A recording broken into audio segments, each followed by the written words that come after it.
This is the new Hyundai Inster. Now it's not Insta as in Instagram, it's Inster as in... I think a bird's about to put on my head. No, as in... Actually, I don't know what. Anyway, it's a smallish electric car that's supposed to be compact on the outside, yet spacious on the inside, and reasonably affordable, well, by electric car standards anyway. It's a competitor to the Citroen C3 and the Renault 5, but it combines the practicality of the Citroen with the cool, interesting looks of the Renault. But neither of those cars can do this. So if I pull up on this lever here, I can fold the front seats down flat, and then look, I've created this load bed. All I need now is an inflatable mattress, and I can turn this little car into the world's smallest camper van. But there's no time to rest, because we need to find out if this car is actually any good or just a load of gimmicks. I'm Matt Watson, and you're watching Carwow.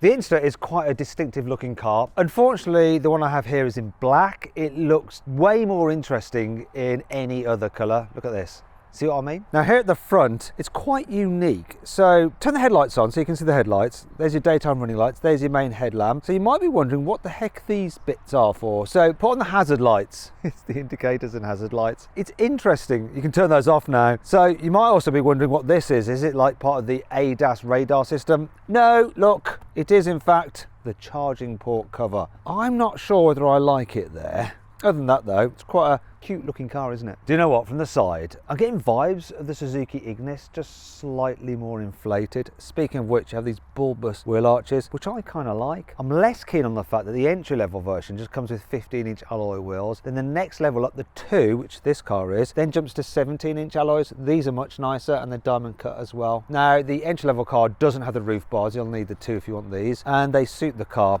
What I don't like so much though is the position of the door handle. It kind of makes the door itself look cleaner, but it just doesn't feel very nice. It's very flimsy plastic, and I don't like having that angle to open the door for some reason. I don't know, maybe I'm just old-fashioned. Yes, I am old-fashioned. Here at the back, you might be thinking that, yeah, I get what's going on here. These are going to be the indicators and these are your tail lights. Well, actually, no. Hyundai like to mess with your head. Turn on the lights. These are the tail lights. Quite cool. And these are the indicators or hazard lights. But there is one slight problem. Hit the brakes. I mean, how bright is that?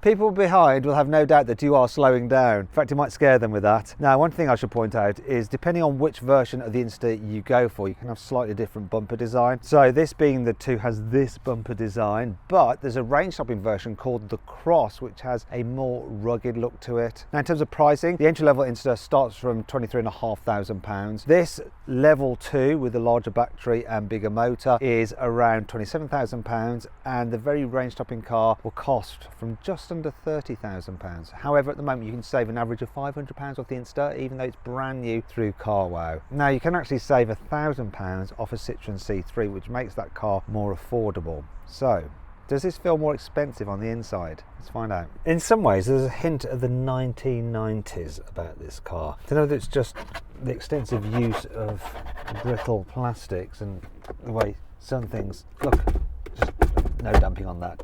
Don't feel particularly expensive. Doesn't wobble though, and other things you touch like the steering wheel feel nice, as do the stalks. Nicely damp those. I also like the fact that the gear selector is there as well rather than being here, because it's just easier to use when you're manoeuvring backwards and forwards, just turning that switch like that. And you know what? I actually think this interior design is quite interesting. I like the two-tone effect. I also like the fact that you've got some physical buttons for the climate control. So that's a good thing that they've incorporated from the 1990s. And it's all very easy to use, so you can just change your temperature and fan speed very easily. And then you've got modern tech. We've got this big infotainment screen and it's easy to use. You've got some shortcut buttons down here if you want to just quickly go through the different settings. Or of course you can use the touchscreen if you want to, and you can just whip through the different menus and stuff like that. It's not the quickest system, look, it's a bit laggy, but I'm just going to use Apple CarPlay or Android Auto, and they're both wireless. And then you have some other tech, like here on the digital driver's display. This particular car, if you see here, you'll notice that it's got the special cameras, like the blind spot camera, so when I hit the indicator like that, it will display what's in my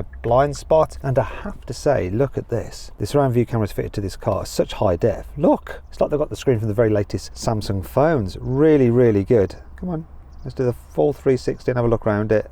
Shame it doesn't match the colour of our car, which is black. Though you can see that it would look better, wouldn't it, in that sort of cream. Anyhow, the overall layout is nice and easy to use. I love this armrest here, though it is quite thin, so you might end up fighting your passenger for it. I do like the patterning on the seats. You can have it in black if you don't like this, but I really do like this colour. And I also like the fact they feel like a bench seat with these two cup holders between you.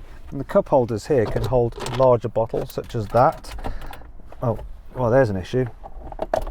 Look, that's the smaller cup holder. Look, yeah, a bit of a problem, but it's not a major deal. And I like the fact there's a place to keep your key. Other things to note are you've got some storage in there, and depending on which model you go for, you can have wireless charging in there. There's some more storage down there. There's some storage on here where you can put stuff. Go on, can you fit a bottle there? Yeah, that'll wedge in there. And you've got your USB-C there, your old school 12-volt socket. You've got your USB normal old-fashioned there. And as for the door bins, I don't think I can even fit this in it.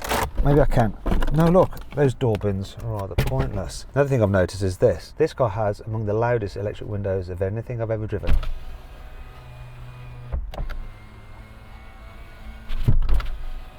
It's like some kind of alien spacecraft landing. It's a bit bizarre because the electric windows on Hyundai's new Santa Fe are just super quiet.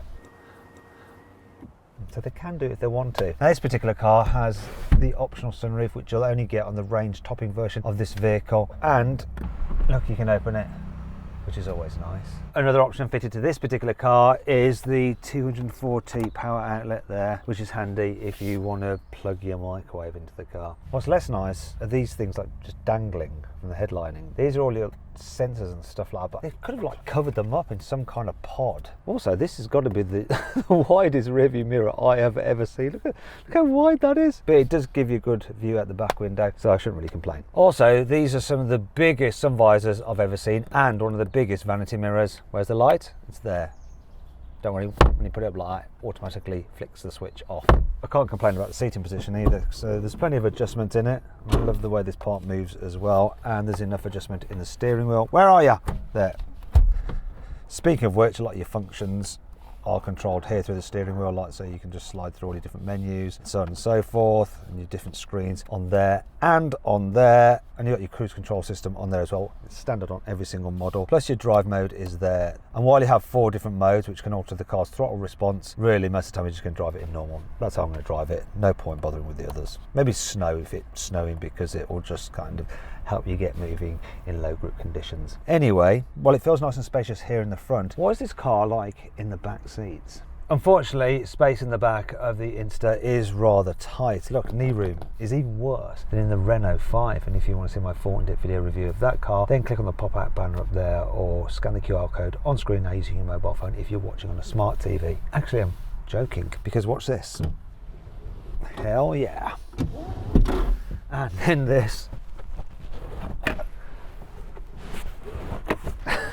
That's amazing. It's like a limousine. I mean, it helps you've got this flat floor, so there's plenty of space for your feet. And look, I can even put my foot over there. This is so comfortable. Wow. Unfortunately, these sliding reclining seats aren't available on the entry level car, so I think this is reason alone to step up to the grade 2 version, which is what this car is. Let me just check one more thing. Look, rear windows go all the way down. I'm loving it in the back of this. Also, you see these panels here with like these like big headed screws. Apparently you can remove these panels and put different coloured ones there, or fit storage units, which you might need, because look, once again, door bins in the back are rubbish and there's no storage on the seat backs. So if you look at this bit here, you can apparently fit some other bits and pieces to the back of this car. I think you can actually fit a picnic table. I wonder if you can get one for the driver. Probably can. I'm not sure. More will be revealed later. This is actually a pre-production car, so it hasn't got all the bits and pieces fitted to it, but wow. Look at this. Oh, and of course, look, you've got your ISOFIX anchor points in there, look. One thing to note, though, is that this car is a strict 2-seater in the back. You can't fit 3 in the back at once. Anyway, let's check out the boot, because I think I've just ruined boot capacity by pushing these seats all the way back. If you're changing your car, then you've got to check out CarWow, because there's nothing quite like knowing that you're getting a great price, both when selling your old car and finding a new one. CarWow makes all the stuff that's hard work about car changing, like the haggling, the no-shows, and the nasty surprises, a thing of the past. Life-changing. Now, if you want to go to CarWow right now, I'll put a link in the description of this video and the pinned comment. Alternatively, you can click on the pop-out banner appearing in the top right-hand corner of the screen now, or scan the QR code on screen using your mobile phone to go directly there. Car change. CarWow. So with the seats pushed back, the boot capacity is 240 litres, which isn't loads, and that does include this space under here, which is perfect for keeping your charging cable. However, James, can you do us a favour and just slide the seats forward, because if you put the seats in their upright position and then we push them forwards like that, the boot capacity then becomes 350 litres. Look at that. That's really quite spacious. Now, if you have the car without the sliding seats, the boot capacity is 280 litres. What I'm going to do now though is just fold the seats down. Show you how easy it is. I'll just take these out so they don't snag on the seat in front.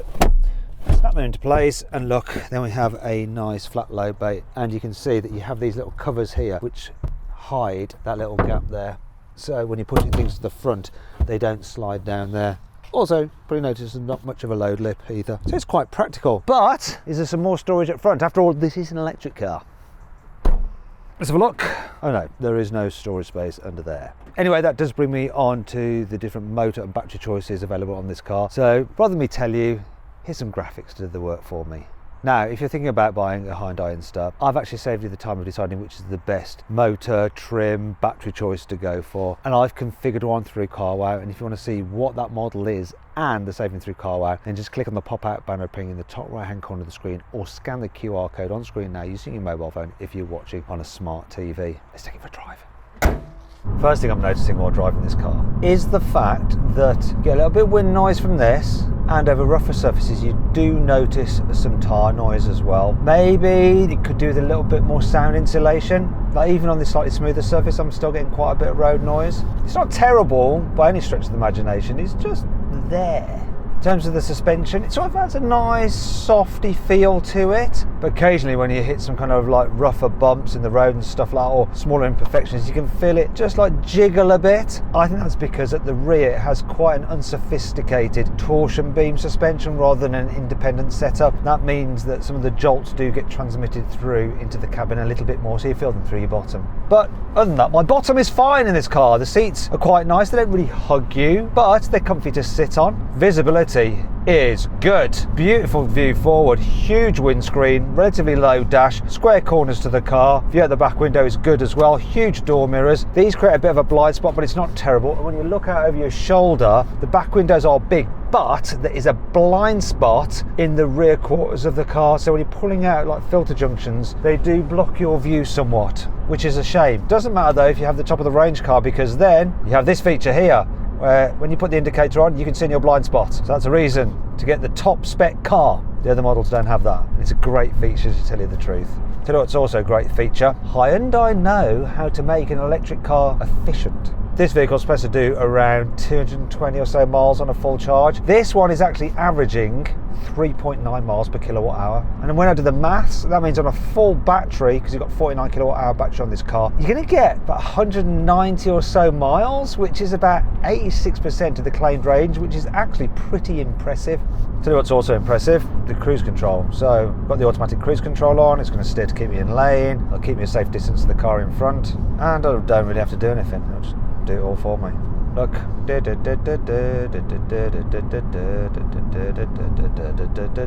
to keep your hands on the steering wheel though, otherwise it'll get cross and turn off. But look, it just takes the strain out of driving. It's great you get it as standard, and it works really well, as you can see. So as well as keeping me a safe distance to the car in front, when it needs to slow down, it's obviously going to be recouping that energy and putting it back in the battery to maximise the range. Well, I've ordered that, I want to drive it. Just turn it off, hit the brake, that's the way to do it. Turn that off, get rid of the steering. Now let's just check out the handling around this roundabout. So there's a bit of lean as you go around a bend. It's not terrible though.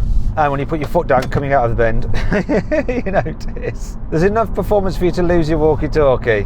But I did feel that when I was accelerating out of that roundabout, I could sense the tyres starting to struggle for grip. It's a problem with it being front-wheel drive rather than rear-wheel drive, like an MG4. And if you want to see my full in-depth video review of that car, click on the pop-out banner in the top right-hand corner of the screen. Scan the QR code on screen now using your mobile phone if you're watching on a smart TV, because that MG does feel more fun to drive. But this is acceptable. The steering is reasonably responsive. Doesn't have much feel to it, but who cares? And this will go down a twisty road as quick as you need it to without getting too much of a flap. One thing I have noticed though, the brakes do feel a little bit overly sensitive when you first press them. That's probably the regen effect. When you just come off the accelerator, touch the brakes, yeah, a little bit grabby. Not terrible, you will get used to it. It's not much of a problem. After that initial sharp bite though, they do feel quite progressive and strong.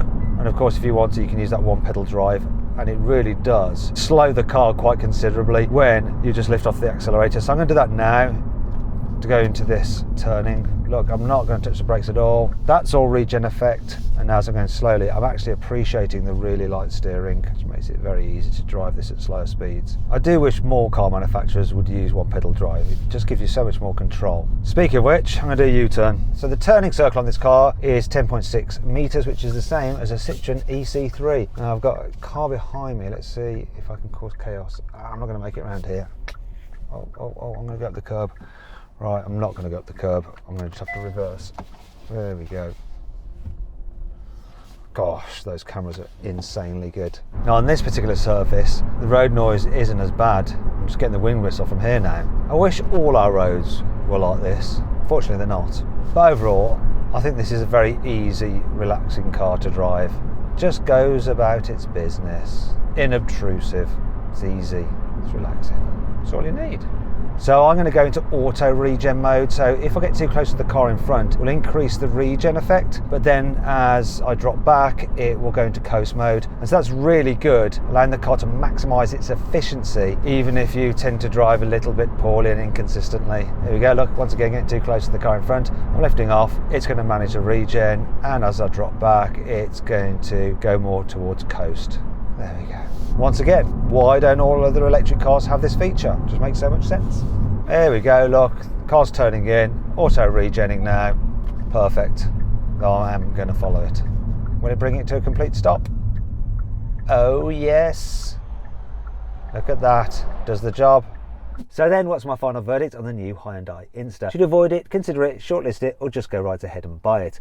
Well, I reckon you should shortlist it. It really is quite cool and quirky, but it does have a few faults, and a Citroen C3 is more affordable. Anyway, I hope you'll enjoyed the video. If you did, give it a like. If you want some other videos, click on the video windows. And if you haven't done so already, make sure you subscribe to this channel. Thanks for watching.